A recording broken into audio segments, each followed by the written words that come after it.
Hello everyone, welcome to the student channel. RRB NTPC CBT 1 के जो previous year paper अभी जो हुए हैं उसकी सीरीज़ में ये 5वां पार्ट है। पीछे के 4 पार्ट जिन लोगों ने नहीं देखा है वो जाके प्लेलिस्ट में देख सकते हैं। तो आइए देखते हैं इस वीडियो का पहला जो क्वेश्चन है। क्वेश्चन कह रहा है कि एक समांतर चतुर्भुज ABCD में AL और CM क्रमशः CD और AD के अभिलंब है।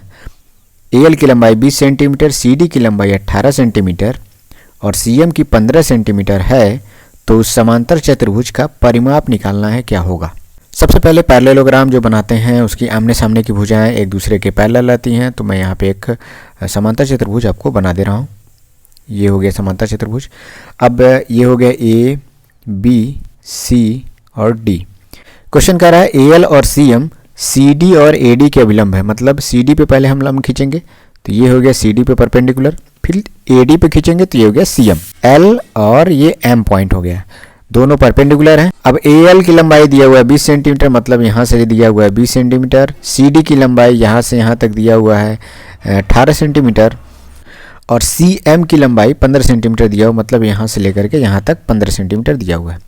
तो इसमें परिमाप निकालना मतलब क्या है कि अगर CD की लंबाई हमें पता चल गई है, अब AD चाहे BC में से, मतलब चाहे इस भुजा की लंबाई चाहे इस भुजा की लंबाई, दोनों आपस में बराबर ही होंगी। आमने सामने की भुजाएं तो बराबर होती हैं समांतर चतुर्भुज में। तो इन दोनों में से कोई एक आपको लंबाई पता चल जाए तो चारों भुजाओं की लंबाई आपको पता चल जाएगी और सभी को जोड़ देंगे तो आपका इसका परिमाप पेरीमीटर निकल जाएगा। तो सबसे पहले हम क्या करना है, हमें AD को निकालना है। तो इस क्वेश्चन में क्या करना होगा, हमें दो परपेंडिकुलर की लंबाई दी हुई है तो इससे हम एरिया निकालेंगे। पहले एरिया ऑफ पैरेललोग्राम, सबसे पहले इसका फार्मूला आपको पता होना चाहिए। पैरेललोग्राम का फार्मूला क्या होता है, किसी एक साइड की लंबाई और उस पर जो डाला गया लंब होगा उसका मल्टीप्लाई कर देंगे तो एरिया निकल जाएगा। मतलब क्या है, अगर हम AL की गुणा कर देंगे CD से तो ये एरिया हो जाएगा। सेम एज इट इज, जैसे मान लीजिए हमने AL यहाँ पे ये है AL लाइन और CD, इन दोनों का मल्टीप्लाई कर देंगे तो इस पूरे पैरेललोग्राम समांतर चतुर्भुज का एरिया निकल जाएगा। उसी तरह से एक और एरिया निकाल सकते हैं हम इसमें, अगर AD में हम CM का मल्टीप्लाई कर देंगे तो भी हमें एरिया ही मिलेगा। मतलब क्या है, दोनों तरीके से एरिया निकाल के हम बराबर कर देते हैं। मतलब AL गुणे CD ये बराबर होगा AD गुणे CM के। अब यहाँ से क्वेश्चन काफ़ी आसान हो गया। AL की लंबाई दिया हुआ है 20, CD की लंबाई दिया हुआ 18, तो 20 गुणे 18 हो गया। AD की लंबाई आपको निकालनी है, पता नहीं है। CM की लंबाई दिया हुआ है आपका 20 सेंटीमीटर, CM की लंबाई 15 सेंटीमीटर दिया हुआ है, तो ये हो गया 15। अब यहाँ से हम AD यहाँ पे हो जाएगा, तो AD का मान हो जाएगा, AD बराबर हो जाएगा 5 3 15, 5 4 20, 3 6 18, अर्थात AD बराबर हो गया 24 सेंटीमीटर। अब AD की लंबाई आपको 24 सेंटीमीटर मिल गई, तो पेरीमीटर निकालना है तो ये भी 24 हो गया। 24 दूना 48 और 18 ये, तो 18 ये हो गया, 18 दूना 36, मतलब 36 में 48 आप जोड़ दीजिए तो कितना हो गया आपका 8 6 14 4 और 4 3 7 1 8, 84 हो गया आपका। ए यहाँ पे ऑप्शन सही जवाब हो जाएगा। तो इसमें करना क्या है, बेसिक कॉन्सेप्ट यही है कि आपको एरिया निकाल के दोनों बराबर कर देंगे और एक भुजा जो नहीं पता है वो हमें मिल जाएगी। नेक्स्ट क्वेश्चन देखिए क्या कह रहा है कि एक 60 मीटर ऊंची इमारत के शीर्ष से किसी टावर के शीर्ष और आधार के अवनमन कोण क्रमशः 30 डिग्री और 60 डिग्री हैं। कह रहा है कि टावर की ऊंचाई आपको निकालनी है। अवनमन कोण क्या होता है, एंगल ऑफ डिप्रेशन। हिंदी और इंग्लिश दोनों में क्वेश्चन यहाँ पे लिखा हुआ है। तो सबसे पहले हम एक टावर बना लेते हैं। ये हो गया टावर और एक इमारत, ये हो गई एक इमारत। कह रहा है कि इसके शीर्ष से इमारत के शीर्ष का जो अवनमन कोण है, एंगल ऑफ डिप्रेशन है, वो 30 डिग्री है। मतलब यहाँ से इसका मान दिया हुआ है 30 डिग्री। अवनमन कोण आपको पता होना चाहिए। फिर उसके बाद से कह रहा है कि इसके आधार का जो अवनमन कोण है, एंगल ऑफ डिप्रेशन है, तो ये हो गया यहाँ से यहाँ तक का, इसका जो मान है वो 60 डिग्री है। तो सेम एकांतर कोण के आधार पे क्या हो जाएगा, इसको मैं यहाँ से मिला देता हूँ तो ये भी आपका मान हो जाएगा 30 डिग्री और ये हो गया आपका 60 डिग्री। बस समझाने के लिए मैं बता रहा हूँ यहाँ पे। अब देखिए जो टावर है, इमारत है, उसकी ऊंचाई दिया हुआ है 60 मीटर। अब यहाँ पे हम सबसे पहले इस बेस को निकालेंगे। ये जो बेस यहाँ पे नीचे आप देख रहे हैं, इस बेस को आप आधार को निकालेंगे। तो बेस का और लंब का जो रेशियो होता है, वो आधार और लंब का जो रेशियो होता है उसके इस फार्मूले के आधार पे आता है, वो tan के आधार पे आता है। तो यहाँ पे हो जाएगा tan 60 डिग्री। tan 60 डिग्री का मान कितना होता है, सबसे पहले आपको पता होना चाहिए, √3 होता है। अब मैं एक तरीका बता रहा हूँ आपको। अगर tan 60 डिग्री का मान √3 है, मतलब इसको बटा 1 के रूप में लिख सकते हैं। अब ये हो सकता है √3 क्या होगा, ये लंब का काम करेगा और एक क्या होगा, ये आधार का काम करेगा। अगर कोई त्रिभुज बन रहा है जिसमें √3 लंब है, आधार 1 है, तो tan 60 का मान √3/1 होगा। अब मैं यहाँ पे ले लेता हूँ इसके लंब का मान, अगर मैं √3 मान लेता हूँ तो आधार का मान 1 हो जाएगा। सिर्फ मैं यहाँ पे बेसिक कॉन्सेप्ट को समझ के करना है, इसको कुछ लिखने की ज़रूरत नहीं पड़ेगी आपको।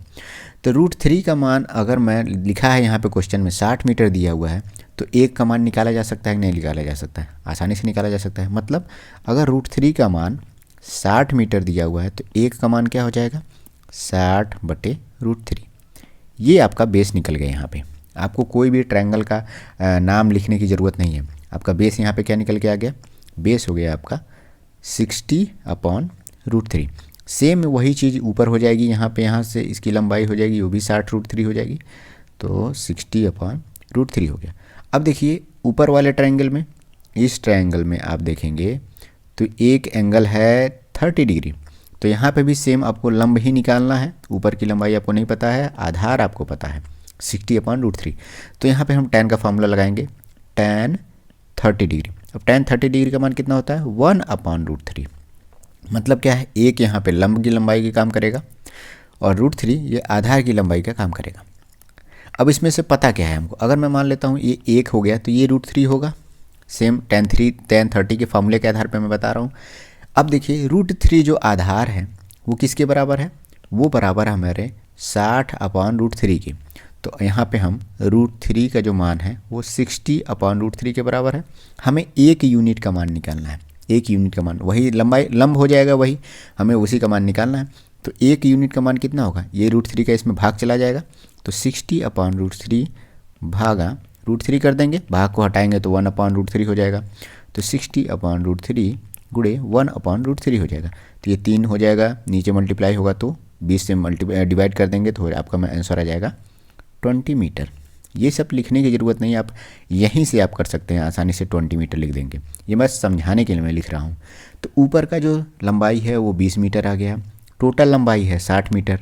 तो इस जो इमारत है, सॉरी इस टावर की लंबाई अगर ऊंचाई निकालनी है तो आप 60 में से 20 घटा दीजिए, 40 मीटर आपका आंसर आ जाएगा। ये 40 मीटर आपका सही जवाब है बी। अब देखिए दूसरा जो तरीका है, जो बेसिक तरीके से लोग करते हैं, क्या करेंगे? लिखेंगे ABC पूरा नाम लिखेंगे, फिर यहाँ पे AC/BC लिखेंगे, tan 60 लिखेंगे, tan 60 का मान √3 लिखेंगे, AC का मान 60 लिखेंगे, BC का मान BC रहने देंगे, BC की लंबाई हो जाएगी आपकी 60/√3। इसी तरह से सेम ऊपर वाले ट्रायंगल में भी करेंगे। और ये नाम लिखने का जो तरीका है उसमें आपका जो है समय लॉस होगा। ये मैं बस एक बार ये कॉन्सेप्ट आपको बता दे रहा हूँ। √3/1 आपको मान लेना है, उसका बराबर कर देना है। तो ये सब चीज़ें लिखने की कुछ भी ज़रूरत नहीं पड़ेगी, आप इसको एकदम माइंड में भी कैलकुलेशन इसका कर सकते हैं। नेक्स्ट क्वेश्चन है, कह रहा है कि निम्नलिखित में से कौन सा कार्बन का एक अपर रूप है? अपर रूप मतलब एलोट्रॉपिक। एलोट्रॉपिक होता क्या है? मतलब वैसे पदार्थ जिनके जो केमिकल गुण जो हैं वो एक समान हों और फिजिकल गुण उनके अलग अलग हों, तो वे एक दूसरे के मतलब उस पदार्थ के वो एलोट्रॉप कहलाते हैं, अपर रूप कहलाते हैं। तो कार्बन के ही अपर रूप के बारे में जनरली पूछा जाता है। तो कार्बन के 2 ही अपर रूप हैं, 2 हैं। पहला कौन कौन है? एक है हीरा और दूसरा है ग्रेफाइट। ये सभी लोगों को पता है, इंटर हाई स्कूल में भी सभी लोगों ने पढ़ा होगा। तो इसमें जो सही जवाब है वो है डायमंड। ये मतलब हीरा और ग्रेफाइट दोनों एक तरह से उनका केमिकल कंपोजिशन है, लेकिन ये दोनों अलग अलग दिखते हैं। एक बहुत सॉफ्ट है और हीरा देखिए कितना हार्ड है, कितना कठोर है। नेक्स्ट क्वेश्चन देखिए क्या कह रहा है कि किसी भिन्न का हर उसके अंश से 2 अधिक है। यदि अंश को 3 से गुणा कर दिया जाता है तो और हर को 2 से गुणा कर दिया जाता है तो वह भिन्न 1/2 बन जाती है। तो दी गई भिन्न क्या है? सबसे पहले लाइन में देखिए, आपको कह रहा है कि किसी भिन्न का हर उसके अंश से 2 अधिक है। मतलब हर जो है डिनोमिनेटर वो न्यूमरेटर से 2 अधिक है। सबसे पहले ऑप्शन में ही आ जाइए। इसका देखिए क्या हर अंश से 2 अधिक है? नहीं है, 3 अधिक है। बी देखिए हर जो है अंश से 2 अधिक है? नहीं, इसमें 1 ही अधिक है, ये भी नहीं हुआ। ये इसमें देखिए इसमें 3 अधिक है, ये भी गलत है। इसमें डी में देखिए एक इसमें दोनों में डिफरेंस 2 का है, तो डी ऑप्शन यहाँ पे सही जवाब है। किसको करने की ज़रूरत ही नहीं है। आप चाहें तो इसको कर भी सकते हैं, कुछ ज़्यादा इसमें बदलाव नहीं है। आप ऊपर को x मान लेते हैं, नीचे को x+2 मान लेते हैं। ऊपर भी 3 से गुणा कर दीजिए, नीचे कह रहा है हर को 2 से गुणा कर देते हैं, 2 से गुणा कर दीजिए। आप कह रहा है भिन्न 1/2 हो जाती है। x का मान निकाल लीजिए, x/x+2 यहाँ से आप वैल्यू निकाल लेंगे तो 1/3 आएगा। तो देखिए क्वेश्चन की पहली लाइन से ही आप 3 ऑप्शन एलिमिनेट कर दिए, डी ऑप्शन यहाँ पे सही हो जाएगा। ये विद इन 5 सेकेंड या 5 या 10 सेकेंड के अंदर ये क्वेश्चन होने वाला क्वेश्चन था। नेक्स्ट क्वेश्चन कह रहा है कि यदि किसी समबाहु त्रिभुज की प्रत्येक भुजा को 3 गुना कर दिया जाता है तो उस नए समबाहु त्रिभुज का क्षेत्रफल कितना होगा, ये आपको निकालना है। इक्विलेटरल ट्रायंगल की बात कर रहा है, मतलब जिसकी सभी भुजाएं आपस में बराबर हैं। अगर एक ए है तो ये भी ए होगा और ये भी ए होगा। इसका एरिया का जो फॉर्मूला होता है √3/4 a²। क्वेश्चन बहुत सिंपल है, बस एक बार रिवीजन के तौर पर बता रहा हूँ। अगर ए को हम 3 गुना कर देते हैं तो यहाँ पे देखिए ए यहाँ पे 3a रख देंगे तो हो जाएगा √3/4 ये 3a², ये हो जाएगा √3/4, ये हो जाएगा 9a²। अब देखिए √3/4 a² कॉमन है और 9 ही आपका अलग हो जा रहा है, मतलब √3/4 a² एक त्रिभुज का क्षेत्रफल जो पहले था इसमें 9 का मल्टीप्लिकेशन हो गया, तो मतलब 9 गुना यहाँ पे एरिया हो जाएगा। ये सब लिखने की ज़रूरत नहीं है, बहुत लोग इसको माइंड में भी कर ले जाएंगे। नेक्स्ट क्वेश्चन देखिए क्या कह रहा है कि यदि समीकरण 2x² - 8x - m = 0 का एक मूल अर्थात एक रूट 5/2 है। कह रहा है कि समीकरण का दूसरा मूल और m का मान निकालना है। जो इसमें इक्वेशन में m लिखा हुआ है उसका मान आपको निकालना है, ऑप्शन दिए हुए हैं।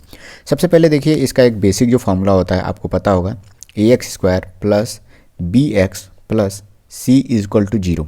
अगर इसके दो मूल, एक है अल्फ़ा एक है बीटा, मतलब दो रूट हैं, तो इन दोनों में रिलेशन क्या होता है, अल्फ़ा प्लस बीटा की जो वैल्यू होती है -b/a होती है और अल्फ़ा इंटू बीटा की जो वैल्यू होती है c/a होती है। b यहाँ कहाँ से लेंगे, इस इक्वेशन से लेंगे, a कहाँ से लेंगे, इस इक्वेशन से लेंगे। ठीक है, तो इसी का यूज हमें यहाँ पे करना है। इक्वेशन क्या दिया हुआ है, 2x² - 8x - m = 0। अब अल्फ़ा प्लस बीटा दो रूट दिए हुए हैं, दोनों रूट का मान आप लिख लीजिए। अल्फ़ा एक रूट का मान 5/2 है तो चलिए लिख लीजिए 5/2 प्लस बीटा हमें नहीं पता है, दूसरा रूट नहीं पता है। अब -b/a, पहले फॉर्मूले से हम लगा रहे हैं पहले इक्वेशन से, तो -b की वैल्यू क्या हो जाएगी, -8 यहाँ पे लिखा हुआ है तो -8/a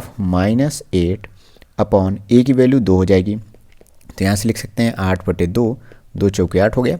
बीटा की वैल्यू यहाँ पे निकल सकती है 4 में से 5/2 घटा देंगे तो आपका वैल्यू हो जाएगा 3/2 आ जाएगा। यहाँ पे 4 दूना 8, 8 में से 5 गया 3/2, मतलब बीटा की वैल्यू दूसरे रूट की वैल्यू 3/2 आ गई।